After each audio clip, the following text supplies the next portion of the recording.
All of you, स्वागत है आप सभी का हमारे इस छोटे से प्यारे से यूज़फुल यूट्यूब चैनल पे। अभी 6 बज रहे हैं और लगभग 6:30 बजे तक ये वीडियो अपलोड हो जाएगी। वीडियो अपलोड होने में थोड़ा टाइम लगता है और तो आई होप कि सभी लोग उठ गए होंगे और आज से अपनी लाइफ की नई शुरुआत जो चैलेंज है वो पूरा करने में जुट जाएंगे। और आप लोग चैनल को सब्सक्राइब कर लेना ताकि आपको डेली नोटिफिकेशंस आएँ। डेली टाइम टू टाइम मैं जो भी वीडियोज़ अपलोड करूँगी, ये टारगेट वाला चैलेंज वाला अलग से सुबह मॉर्निंग में, और बाकी जो सारी चीज़ें होंगी स्ट्रैटेजी और पढ़ाई से रिलेटेड वो अलग होंगी। तो आप लोग चलो वो तो कर ही लोगे सब्सक्राइब। तो स्टार्ट करते हैं। तो देखो पहला आज का क्या है। देखो पहली बात तो मैं 1 हफ्ते में कितना करवाने वाली हूँ, आप लोगों को ज़्यादा लगे तो बता देना। 1 वीक ये टारगेट है। अभी ये देखो, सबसे पहले हिस्ट्री आपको 1 वीक में हिस्ट्री पूरी कंप्लीट करनी है, बायोलॉजी पूरी कंप्लीट करनी है, ये जीके हो गया और ये हो गया जीएस। देन इंग्लिश के आपको 5 चैप्टर्स कंप्लीट करने हैं इस वीक 1 हफ्ते में, यानी कि आज से लगभग 7 दिन के अंदर इतनी चीज़ें कंप्लीट करनी है। मैथ्स के 4 चैप्टर्स कंप्लीट करने हैं, कंप्यूटर के 5 चैप्टर कंप्लीट करने हैं, रीजनिंग के 5 चैप्टर, और प्रबंधन अपने हिसाब से आप 1 घंटा डेली दो, जितना जैसे पढ़ सको, और हिंदी के 4 चैप्टर्स कंप्लीट करने हैं। तो आज का मैं टारगेट बता देती हूँ कि आप लोगों को क्या करना है। हिस्ट्री में आपको पढ़ना है हड़प्पा सभ्यता, एकदम खगाल डालो। पहले हड़प्पा सभ्यता की थ्योरी पढ़ो, देन उसके ऑब्जेक्टिव लगाओ। देन देखो ये प्राचीन इतिहास की बात हो गई, ये हो गई मध्यकालीन इतिहास। मध्यकालीन इतिहास में आपको सल्तनत काल पूरा पढ़ना है। सल्तनत काल में आपको पता होंगे 5 वंश होते हैं, गुलाम, खिलजी, तुगलक, सैयद और लोधी। तो उन 5 वंश के जितनी भी जानकारी हो आपके पास पढ़ लीजिए। मैं ल्यूसेंट से पढ़ रही हूँ, आप लोग जो भी बुक प्रेफर कर रहे हो वही पढ़ना, ठीक है। फिर उसके बाद आप मॉडर्न हिस्ट्री में आते हैं। तो मॉडर्न हिस्ट्री में उत्तरकालीन मुगल सम्राट पढ़ने हैं और फिर यूरोपीय कंपनियों का आगमन पढ़ना है। तो ये हो गया हिस्ट्री के लिए, लगभग 2 घंटे में इतनी सारी चीज़ें हो जाएंगी। देन साइंस में हम बायोलॉजी को कंप्लीट करेंगे। उसमें जीवधारियों का वर्गीकरण, पादपों का वर्गीकरण अलग और जंतुओं का वर्गीकरण पढ़ना है। मैं ल्यूसेंट से ही पढ़ रही हूँ, आप लोग जिस बुक से पढ़ना चाहो पढ़ सकते हो। फिर कोशिका विज्ञान पढ़ना है पूरा, और उसके बाद बायोलॉजी के 100 MCQ लगाने हैं। MCQ तो मस्ट है ना साइंस के लिए। और अगर आपको MCQ कहीं से नहीं मिल रहे हैं तो मैं 500 के लगभग 1000 से ज़्यादा MCQ करवा चुकी हूँ।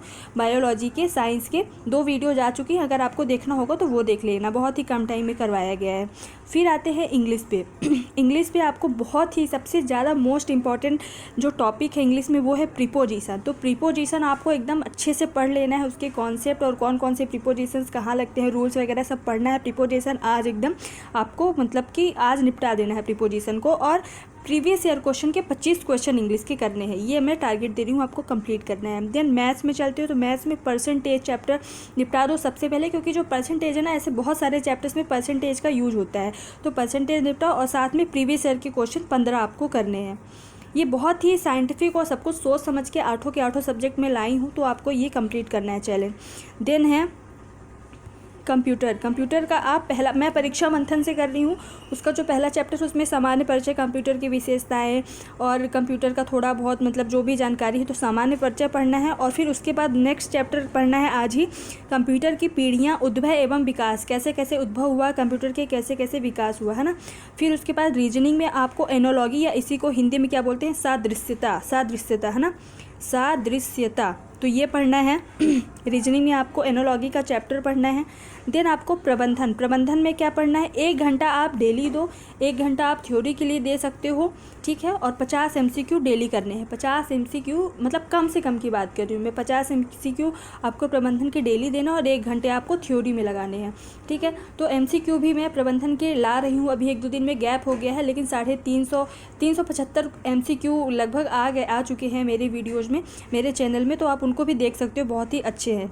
फिर हिंदी में चलते हो तो हिंदी में देखो क्या करना है कि आपको आज ही 50 के 50 विलोम शब्द रट लेने हैं, 25 पर्यायवाची शब्द रटने हैं।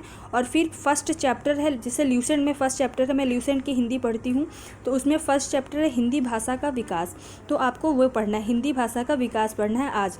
फिर चार्ट में मैं बोली थी कि चार्ट लाऊंगी कुछ, आपको वो भी टारगेट कंप्लीट करना है। तो मैं एक वीडियो कल लाई थी, विविध के जो भी टॉपिक हैं उनको आप सबसे पहले चार्ट में, और मैं अलग से अभी चार्ट नहीं दूंगी 2-3 दिन तक, क्योंकि कि आपको वो जो विविध के 12 टॉपिक मैंने दिए थे, आप वीडियो में देख लेना, 3 मिनट की वीडियो, ज़्यादा लंबी नहीं है, तो उनके आप 12-13 टॉपिक है उनको आप एकदम रट डालो, वो ल्यूसन के लास्ट में भी मिल जाएंगे।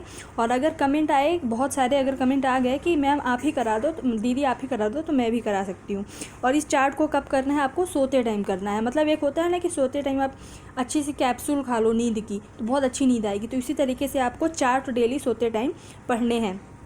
आप ऐसा किया करो, जिसके पास ल्यूसन की बुक हो, कि आप इन चार्ट्स के जो विविध के चार्ट हैं उनको आप फ़ोटो ले लो, मतलब अपने फ़ोन में, फिर उसको सोते टाइम आप लेट के आराम से पढ़ा करो, तो बहुत अच्छी नींद आती है। पढ़ते पढ़ते अगर सोने की कोशिश करो तो बहुत अच्छी नींद आती है। तो इस तरीके से आपका ये मतलब इतना सारा टारगेट है, ये आज के हैं। इस तरीके से आपके 8 सब्जेक्ट कंप्लीट हो गए। देखो, हिस्ट्री भी कंप्लीट हो गई, साइंस में बायोलॉजी हुई आज, इंग्लिश भी पढ़ लिया, मैथ्स भी पढ़ लिया, वो भी इंपॉर्टेंट। हम प्रेफरेंस के हिसाब से चलेंगे कि सबसे पहले कौन से चैप्टर्स किस सब्जेक्ट में पढ़ना चाहिए। फिर कंप्यूटर के भी ये 2 सब चैप्टर हो गए, रीजनिंग में भी 1 चैप्टर हो गया, प्रबंधन में भी हमने 50 MCQ कर लिया और 1 घंटा अलग से थ्योरी को दे दिया। हिंदी में भैया 50 विलोम भी कर लिया, 25 पर्यायवाची भी कर लिया और 1 चैप्टर भी निपटा दिया। तो इस तरीके से, और विविध के भी चार्ट हम कर रहे हैं, है ना। तो इस तरीके से बहुत ही हर चीज़ सोच समझ के ये चैलेंज आपको दिया जा रहा है। आई होप कि आप सभी लोग, आप तुरंत ही ये वीडियो मिलते ही आप अपने अपने काम में लग जाओगे। 3-3 घंटे का स्लॉट मतलब बनाना और टाइमर लगा के करना और अच्छे से पढ़ो। 12 घंटे 13 घंटे जितना खींच सको खींच दो। हाँ, लेकिन बीच में आपको ब्रेक लेना बहुत ज़रूरी है। बीच में आपको थोड़ा सा फ्रेशन अप होना चाहिए, थोड़ा सा आप इधर उधर घूम सकते हो, म्यूजिक सुन सकते हो, कपिल शर्मा शो देख सकते हो। मतलब ऐसी चीज़ें देखो कि आपके ब्रेन को मतलब पॉल्यूट ना करे, मतलब प्रदूषित ना करे। अच्छी चीज़ें देखना, अगर देखना भी हो तो, ठीक है। आई होप कि आपको पसंद आए। So thank you so much. जय हिंद, जय भारत। एक बात और कि आप लोग जब रात में चैलेंज कंप्लीट हो जाएगा 12 बजे तक जब भी, तो आप लोग कमेंट में करके बता देना इसी वीडियो में कि हाँ आज का कंप्लीट हुआ, कितने लोगों का कंप्लीट हुआ, ये मैं देखना चाहती हूँ। और अगर आप लोग 10-12 दिन तक लगातार इस चैलेंज को कंप्लीट करते गए ना, तो मतलब कसम से क्या बताऊँ मैं, खैर आप लोगों को तो रिजल्ट ही बता देगा। और एक बात और कि स्क्रीनशॉट आपने, मैंने कल ही बोला था कि अपने वीडियो की मॉक टेस्ट का स्क्रीनशॉट लेके रख लो, और 15 दिन बाद या 1 महीने बाद जब आप मॉक टेस्ट दोगे तब कि आपके मार्क्स आपको दिखाना है। जब मैं बोलूँगी टेलीग्राम चैनल पे आपको भेजना है, ठीक है। So thank you so much. जय हिंद, जय भारत।